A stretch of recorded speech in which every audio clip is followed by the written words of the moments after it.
Prabowo Subianto telah memilih putra sulung Presiden Gibran Rakabuming sebagai pendamping di Pilpres 2024. Gibran sendiri merupakan kader PDI Perjuangan. Bagaimana PDI Perjuangan akan mengambil sikap dan apakah pemilihan Gibran akan memberi dampak pada keterpilihan Prabowo? Kita bahas bersama Andreas Hugo Parera, politisi PDI Perjuangan, lalu ada Gun Gun Herianto, pakar komunikasi politik, dan Zainal Arifin Mukhtar, pakar hukum tata negara. Selamat malam, Bung Andreas, Kang Gun Gun, Bu Ceng. Malam, Friska. Selamat malam.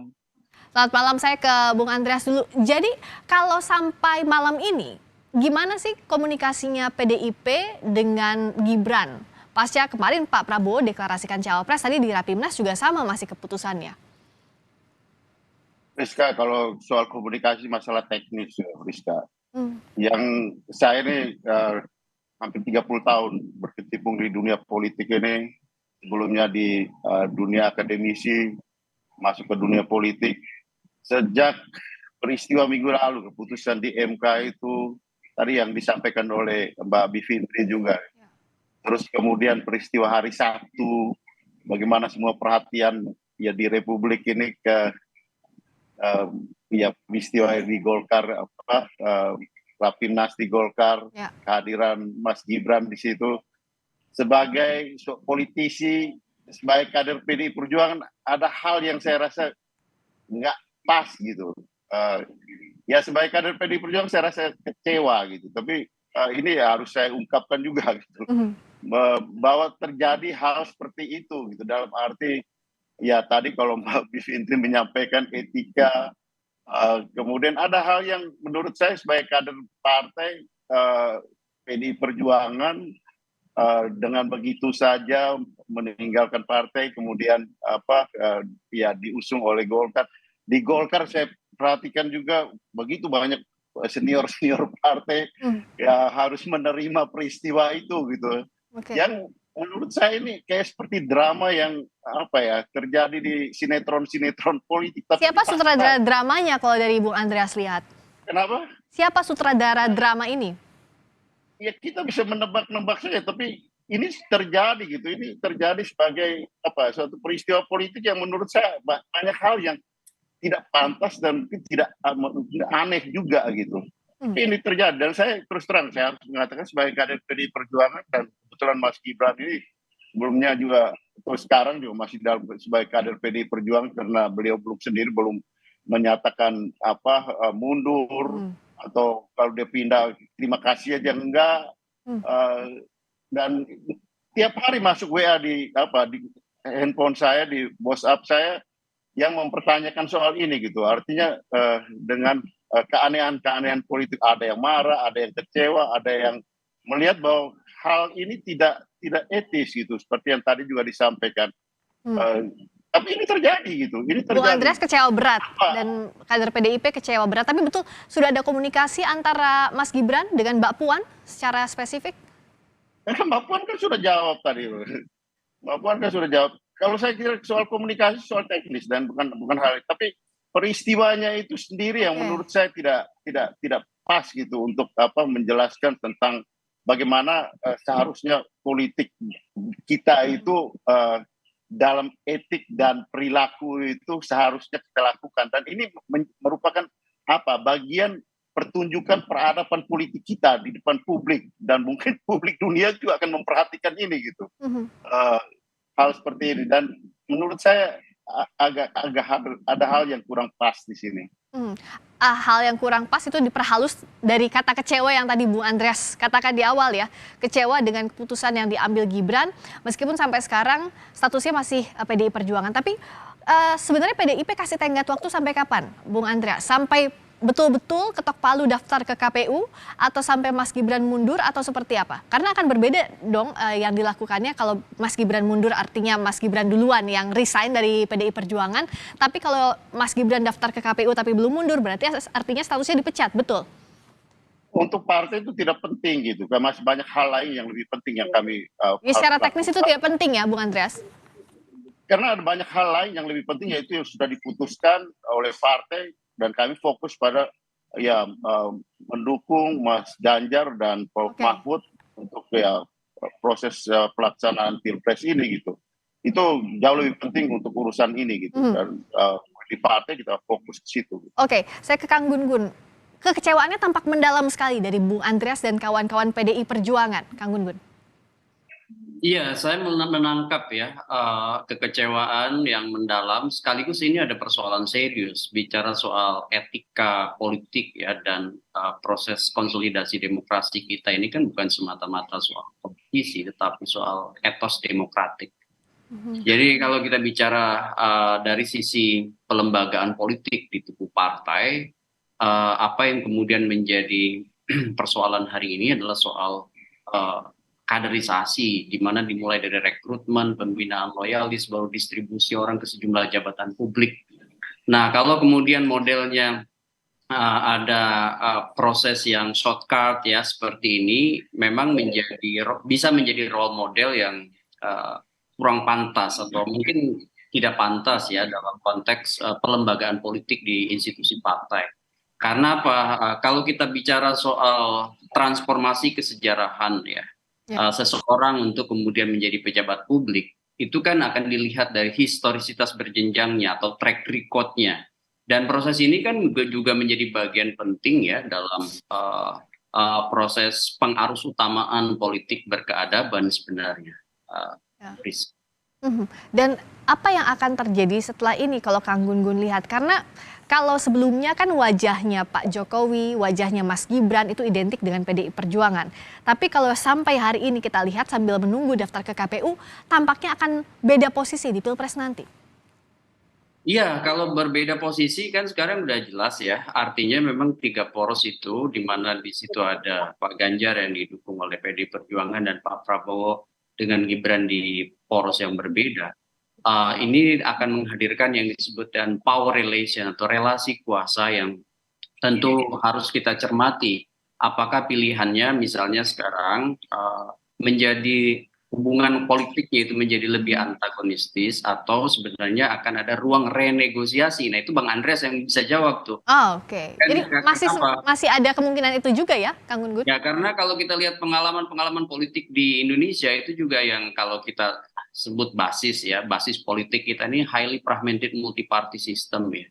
Ya kan, yang kerap kali di tengah kekuatan yang terfragmentasi itu selalu ada pola koopsi atau kerap kali gonta-ganti pasangan itu. Yang kemudian koalisi itu kan berjalan 2 tahap ya, koalisi kandidasi dan koalisi pembentukan pemerintahan. Nah, saya melihat sih dan menganalisis ya langkah-langkah PDI Perjuangan ya, kalau kita lihat misalnya dari proses kandidasi sekarang itu kan sangat memiliki batasan afiliatif namanya kalau secara akademik dengan Bu Mega. Dan ketika Bu Mega misalnya dengan berdisiplin dalam proses kandidasi untuk kemudian mengusung Pak Ganjar, waktu itu mungkin masih ingat ya ada pernyataan yang cukup keras dari Bu Mega. Kalau bermanuver 2 kaki atau 3 kaki silakan keluar kan begitu. Ya.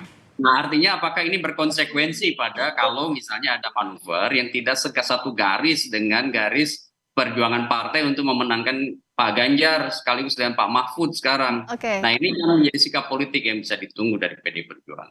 Oke, sambil tunggu sikap politiknya saya ke Bung Uceng dulu. Dari mulai kalau kita lihat sekuensnya MK mengetuk palu syarat peserta Pilpres dan semalam Gibran diumumkan oleh Prabowo sebagai bakal calon wakil presiden. Ini bisa jadi presiden buruk atau tidak di pemilu kita, Bung Uceng? Iya, saya pikir kan kalau kita bicara konstitusi, kita bicara 2 level kurang-kurangnya ya. Kita bicara soal aturan tentu saja, pada saat yang sama kita bicara soal moralitas atau values dari konstitusi itu sendiri. Nah kalau kita bicara aturan, memang tentu saja nyaris tidak ada yang dilanggar dalam tanda kutip ya, secara langsung. Tapi kalau kita bicara soal moralitas, values, saya kira banyak sekali yang dilanggar. Tinggal kita mau lihat pihaknya siapa saja yang melanggar. Misalnya kalau kita lihat dalam kasus MK, Mahkamah Konstitusi jelas sekali menunjukkan pelanggaran itu. Bahkan sebenarnya sangat banyak subjek yang bisa dibawa ke proses etika di Mahkamah MK gitu ya. Karena banyak sekali subjek etik, misalnya tidak memberikan perlakuan yang sama, misalnya kemudian ada isu juga soal kebocoran putusan, misalnya lagi ada isu soal konflik kepentingan. Itu padahal konflik kepentingan itu adalah pasal 17 Undang-Undang Kekuasaan Kehakiman yang mengatur bahwa tidak seorang pun boleh menjadi hakim untuk kepentingannya sendiri, atau kemudian ketika ada melibatkan keluarga, kalau secara asasnya kan nemo judex ad no in propria causa.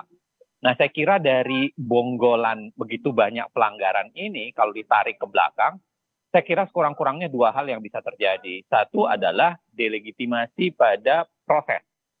Jadi Anda bisa bayangkan, kita akan berhadapan dengan pemilu yang sangat rumit, yang sangat kolosal, yang sangat massal, karena itu sepanjang 2024 nanti akan ada pileg, pilpres, dan pilkada. Ya kan, dan itu sangat kolosal. Nah, pada saat yang sama ada lembaga yang mengadilinya yang namanya Mahkamah Konstitusi yang mendapatkan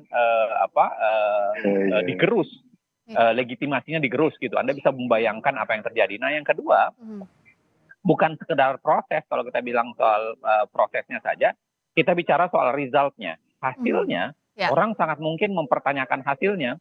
Anda bayangkan di tahapan kandidasi saja dipermainkan sedemikian rupa, ya, termasuk menggunakan lembaga negara untuk mempermainkannya. Siapa yang bisa menjamin ketika proses pemungutan suara tidak dipermainkan, bahkan proses hasil tidak dipermainkan? Anda bisa bayangkan, kita bisa bayangkan betapa kuatnya delegitimasi terhadap pemilu dan proses demokrasi. Itu dua sekurang-kurangnya. Banyak hal lagi yang bisa kita tambahkan. Misalnya, kita tanya misalnya kalau kita lihat apa sebenarnya poin pembelajaran yang mau diperlihatkan dari kasus ini, dari perkara ini. Apa yang akan dipelajari oleh anak muda Indonesia? Apa yang dipelajari oleh para mahasiswa Indonesia dengan proses ini? Sederhana, orang akan mengatakan bahwa tidak ada yang namanya konstitusionalisme, tidak ada namanya regulasi, tidak ada namanya rule of law, ketika semuanya bisa digunakan untuk membenarkan pihak satu atau dua orang. Catatan yang serius tadi dari Bung Uceng, kalau PDI Perjuangan saat ini melihat kondisi sekarang, kalaupun nanti Pak Prabowo betul-betul membawa bersama dengan Gibran daftar ke KPU, masih relevankah untuk menunggu dukungan Pak Jokowi yang notabene adalah kader PDIP untuk Mas Ganjar dan Prof Mahfud? Karena kalau meskipun terakhir Pak Jokowi bilang bahwa sebagai kepala negara yang mendukung semua pasangan calon, tapi dengan kondisi saat ini seperti apa, Bung Andreas? Friska, kami di PDI Perjuangan itu, dan saya kira dan seharusnya kita diajarkan untuk punya integritas. Integritas itu satunya kata dan perbuatan.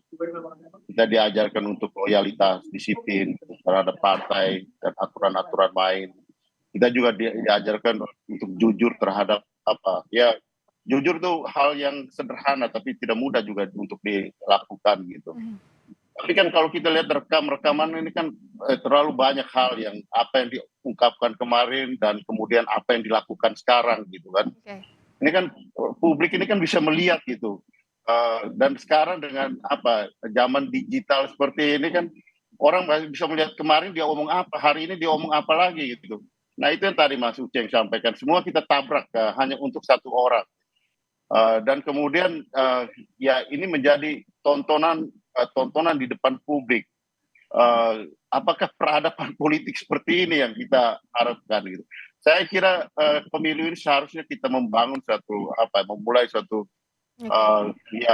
peristiwa politik dengan pelembagaan politik yang baik, demokrasi di dalam proses pemilihan umum nanti yang benar-benar kita selalu bicara soal langsung, umum, bebas, rahasia, jujur, adil, dan damai.